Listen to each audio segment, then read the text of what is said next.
ପରିପାଳନ କରି ବସିବା ମଞ୍ଚକୁ ଉଠିବା ସମସ୍ତ କଥା କରାଯାଇଛି। ଆହୁରି ବି ସଂଯୋଜନ କରାଯାଇପାରିଥାନ୍ତା।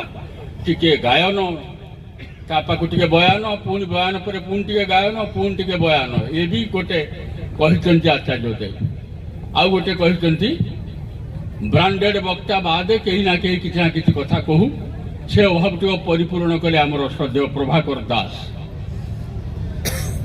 এইভাবে সে চাহিଛନ୍ତି। ଆମେ ଚେଷ୍ଟା କରୁଛୁ ଯଥାସମ୍ଭବ ତାଙ୍କ ନିର୍ଦ୍ଦେଶ ପରିପାଳନ କରିବା ପାଇଁ। ଆଜି ଗୋଟେ ବିଶେଷ ପବିତ୍ର ଦିବସ, ମାଘର ପବିତ୍ର ଅମାବାସ୍ୟା ଦିବସ, କିନ୍ତୁ ତାକୁ କୁହାହେଉଛି ତ୍ରିବେଣୀ ଅମାବାସ୍ୟା। ତ୍ରିବେଣୀ କଥା ସମସ୍ତେ ପ୍ରାୟ ଜାଣନ୍ତି। ତ୍ରିବେଣୀ ସଙ୍ଗମ ସେ କେଉଁଠି ଅଛି ନା ପ୍ରୟାଗରାଜରେ ଅଛି।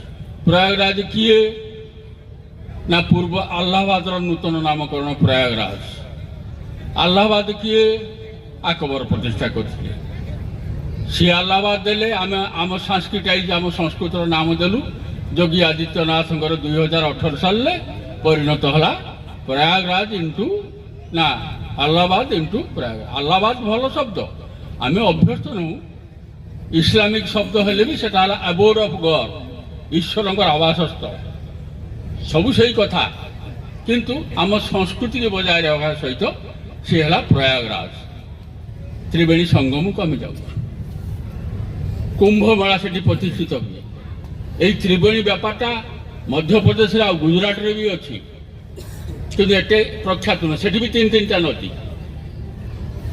ନେଚରର ସବୁଠୁ ସୁନ୍ଦର ଫେନୋମେନା। ଆପଣ ଗଙ୍ଗା ଯମୁନାର ଜଳ ତଳେ ମିଶୁଛି, ଆପଣ ଠିଆ ହେଇକି ଦେଖିଦେଇପାରିବେ ଏଇଟା ଏଇ ନଈ, ଏଟା ଏଇ ନଈ। ଏତେ ଡିମାର୍କେସନ କ୍ଲିୟର କଟ୍ ଭାବରେ ସବୁଦିନ ଭାବରେ ସେଠି ହେଉଛି। এটা ପବିତ୍ର ମନା ହେଉଛି। ତ୍ରିବେଣୀ ତିନି, ତ୍ରିସନ୍ଧ୍ୟା, ନାମ ଜପ ତିନି କଥା ସହିତ ଆମେ ବହୁତ ଅଭ୍ୟସ୍ତ। କିନ୍ତୁ ଠାକୁର ଆମକୁ ଅଭ୍ୟସ୍ତ କରାଇଲେ ଗୋଟିଏ ତ୍ରୟୀ ସହିତ ସହଜ ଭାବରେ ସମସ୍ତଙ୍କର ଜଣା, ତାହା ହେଉଛି ଯଦନ ଯାଦନ ଇଷ୍ଟ। ଅନେକ କିଛି ଜିନିଷର କର୍ମ ପଦ୍ଧତିର ପରିବର୍ତ୍ତନ ଘଟିବ, ଅନୁଷ୍ଠାନର ପରିବର୍ତ୍ତନ ଘଟିବ, ଇଷ୍ଟଭୂତି ଅର୍ଘ୍ୟଜମାର ପରିବର୍ତ୍ତନ ବି ଘଟିବ, କିନ୍ତୁ ଶାଶ୍ୱତ ସନାତନ ହିସାବରେ ଚାଲିବ এই ଯଦନ ଯାଦନ ଇଷ୍ଟଭୂତି।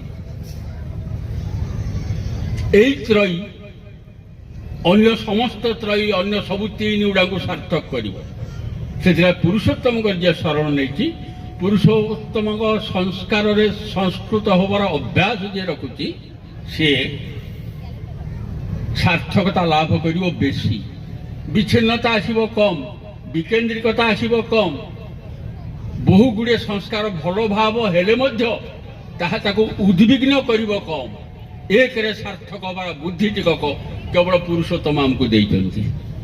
ଆଜି ନୂତନ ସଂକଳ୍ପ ନେଇକରି ଆମେ ଯିବା, ଆଉ ଭାବିବେନି କେହି ଏ ଉତ୍ସବ କ'ଣ ପାଇଁ, କ'ଣ ଆଜି ଦିନକ ପାଇଁ। ସାରା ଜୀବନ ଉତ୍ସବମୁଖୀ ହେଇକି ଚାଲିବାର ପ୍ରେରଣା ଯୋଉଠୁ ପାଇବା, ତାହା ହେଲା ଉତ୍ସବ ଠାକୁରଙ୍କ ଭାଷାରେ। ସେହି ହିସାବରେ এই ଉତ୍ସବ କେବଳ ଆଜି ଦିନରେ ଆରମ୍ଭ ହେଉ ସମାପ୍ତ ନୁହେଁ। এই ଉତ୍ସବ ଅନ୍ତତଃ ପକ୍ଷେ ଆଗାମୀ ବର୍ଷର ଉତ୍ସବ ପର୍ଯ୍ୟନ୍ତ ଆମକୁ ପ୍ରେରଣା ଦେଇ ପ୍ରବୁଦ୍ଧ କରି ଚାଲିବ। ଯେଉଁ କଥା ଶ୍ରଦ୍ଧେୟ କେଦାର ଭାଇ କହୁଥିଲେ, ନିତ୍ୟ ଜୀବନରେ ତାଙ୍କ ସହିତ ଯୋଗାଯୋଗ ରଖିବା, ମନ୍ଦିର ସହିତ ଯୋଗାଯୋଗ ରଖିବା ଏବଂ କର୍ମମୟ ଜୀବନକୁ ଆମର ଇଷ୍ଟ କେନ୍ଦ୍ରିକ କରି ତୋଳିବା ହିସାବରେ ଚାଲିବାର ଗୋଟେ ବଡ଼ ପ୍ରେରଣାସ୍ଥଳ ଏଇଟା। ଆମର ଉତ୍ସବ ଏଇଭଳିଆ ଉତ୍ସବ ନୁହେଁ, ଅନୁଷ୍ଠାନ ନୁହେଁ ସେଇ ଦିନରେ ସେଇଟା ସବୁକିଛି ସରିଗଲା, ତାର ଆଉ କିଛି ନାହିଁ। সেটা মোর জীবন সহিত সম্পৃক্ত, মোর নিত্য কর্মজীবন সহিত সম্পৃক্ত। সেই হিসাবে এই উৎসব, যদিও ଏହା ଏକ ସ୍ମାରକୀ ଦିବସ, ପୂଜ୍ୟପାଦ ଶ୍ରୀ ଦାଦାଙ୍କ ଦ୍ୱାରା ଉଦ୍ବୋଧିତ ଯାଜପୁର ବ୍ୟାସନଗର এই ମନ୍ଦିର ଏକ ଐତିହାସିକ ପ୍ରତିଷ୍ଠିତ ଜାଗାରେ ପ୍ରତିଷ୍ଠିତ ହୋଇଛି, ଉଦ୍ବୋଧିତ ହୋଇଛି ଏବଂ ଆଗରୁ ବହୁବାର ଆଲୋଚନା କରିଛି। ତାହା ଆଲୋଚନା କରିବା ପରେ ପ୍ରଚଣ୍ଡ ଇଣ୍ଡଷ୍ଟ୍ରିଆଲାଇଜେସନ ଏବଂ ପଲ୍ୟୁସନରୁ ରକ୍ଷା କରିଦେବାର ପଥ ହିସାବରେ ମୋ ଜାଣିବାରେ ବ୍ୟାସନଗର ସତ୍ସଙ୍ଗ ବିହାରକୁ ଆଚାର୍ଯ୍ୟ ଦେବ ଆଶୀର୍ବାଦ କରିଥିଲେ, ତୁମେମାନେ କର, ଶୀଘ୍ର ଏହାକୁ ପ୍ରତିଷ୍ଠା କର, ଲୋକମାନେ ଆସନ୍ତୁ, ପ୍ରାଣ ପାଆନ୍ତୁ, ସବୁ ଜୀବାଟା ଜାଗି ଉଠୁ, ନହେଲେ ପ୍ରଚଣ୍ଡ ଇଣ୍ଡଷ୍ଟ୍ରିଆଲାଇଜେସନ ପଲ୍ୟୁସନ ୱିଲ୍ ଇନଭାଇଟ୍ କ୍ରିମିନାଲାଇଜେସନ। ରକ୍ଷା ପାଇବାର ଉପାୟ ନାହିଁ। ଧୂଳି ଧୂସରିତ ଦୁଃସହ ଲାଲିମାଯୁକ୍ତ ଜୀବନ ହେବା ଅପେକ୍ଷା ଠାକୁରଙ୍କ ପାଖକୁ ଆସି ଟିକେ ସବୁଜିମା ଲାଭ କରିବ। ଏହି ହେଉଛି ଆମର କଥା। ଆକୁ ମନେ ରଖିବେ। ଯେତେ ଯାଜନ କରିବା, ସୁନ୍ଦର ଭାବରେ ଡିପି ୱାର୍କ କରିବା, ଠାକୁରଙ୍କ କଥା ସବୁ ଜାଗାରେ ଦେବା, ତାର ଜୀବନ ଯେଉଁ ଅବସ୍ଥାରେ ଥାଉ ତା ଅବଶ୍ୟ କିଛି ଶାନ୍ତି ସବୁଜିମା ଲାଭ କରିବ। ପରିଶେଷରେ ଆପଣମାନେ ଅଧିକାଂଶ ପୁରୀ ଉତ୍ସବକୁ ଯାଇଥିବେ। ଯେଉଁ ପୁରୀ ଉତ୍ସବର ଗଳ୍ପ କାହାଣୀ ଇତିହାସ ନୁହେଁ, ଯାହା ହଉ ସେ ଉତ୍ତର ଅଲଗା ଅଛି, ସେ କଥା ତାହା। ଏ ସାଧାରଣ ଲୋକ ସ୍ଥାନ ଦେଇଥିଲେ। ଯେଉଁ ମାଆଟି ଅତ୍ୟନ୍ତ ଅନାମଧ୍ୟ, ତାକୁ କେହି ଜାଣନ୍ତି ନାହିଁ, ସେ ଯେଉଁ ହୃଦୟର ବକ୍ତବ୍ୟ ରଖିଲା ଆମ ଜଣକ ଭାଇ ପାଖରେ, ଏଟା ହେଲା ଗୋଟେ କ୍ରିମ୍ ଜିନିଷ। ସେଇ ଭରସା ନେଇକି ଅନେକ ଲୋକ ଯାଉଛନ୍ତି। ଆଉ ଗୋଟେ କଥା, କେହି ହୁଏତ ନ ଯାଇ ଥାଇପାରେ।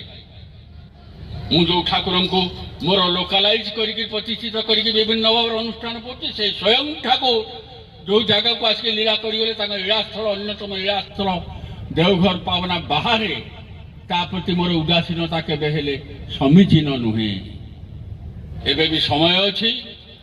ଅକରଣୀୟ ଯଦି କିଛି ଥାଏ, ମିସ୍ କରିଥାଏ, ମୋର ଯୋଗାଣ ନ ଦେଇଥାଏ, ଗୁରୁ ଭାଇ କର୍ମୀ ଭାଇମାନଙ୍କୁ ମୋର ଅନୁରୋଧ, ଏହି ଉତ୍ସବ ସେହି ଉତ୍ସବକୁ ସାର୍ଥକ ମଣ୍ଡିତ କରିବା ବାବଦରେ ଡେଫିସିଟ୍ଟାକୁ, ଅଭାବଟାକୁ ତା ଦିଗ ଦେଇକି ସେ ପରିପୂରଣ କରିବ। ଆମ ଧାରା ହେଲା ଏଇଆ। ସୁନ୍ଦର ଭାବରେ ଯାଆନ୍ତୁ। ଆପଣମାନଙ୍କର ଶାନ୍ତି କାମନା କରୁଛି, ସୁଖ କାମନା କରୁଛି ପରମ ପିତାଙ୍କ ପାଖରେ। ଆମ ପାଖରେ ବର୍ତ୍ତମାନ ପରମ ସମ୍ମାନୀୟ ସତ୍ସଙ୍ଗର ସମ୍ପାଦକ ଅଛନ୍ତି। ଏହି ରାତ୍ରିରେ ତାଙ୍କୁ ପ୍ରତ୍ୟାବର୍ତ୍ତନ କରିବାକୁ ହେବ। ସେ କଷ୍ଟ କରି ଆସିଛନ୍ତି। ଆପଣମାନଙ୍କ ପ୍ରତି ଦୁଇ ପଦ କଥା ସେ କହିବେ, ଟିକେ ଦୟାକରି ଶୁଣିବେ ଏବଂ ଆନନ୍ଦରେ ପ୍ରତ୍ୟାବର୍ତ୍ତନ କରିବେ। ପୁଣି ଥରେ ସମସ୍ତଙ୍କୁ ଜୟ ଗୁରୁ, ବନ୍ଦେ ପୁରୁଷୋତ୍ତମ। ଜୟ ଗୁରୁ।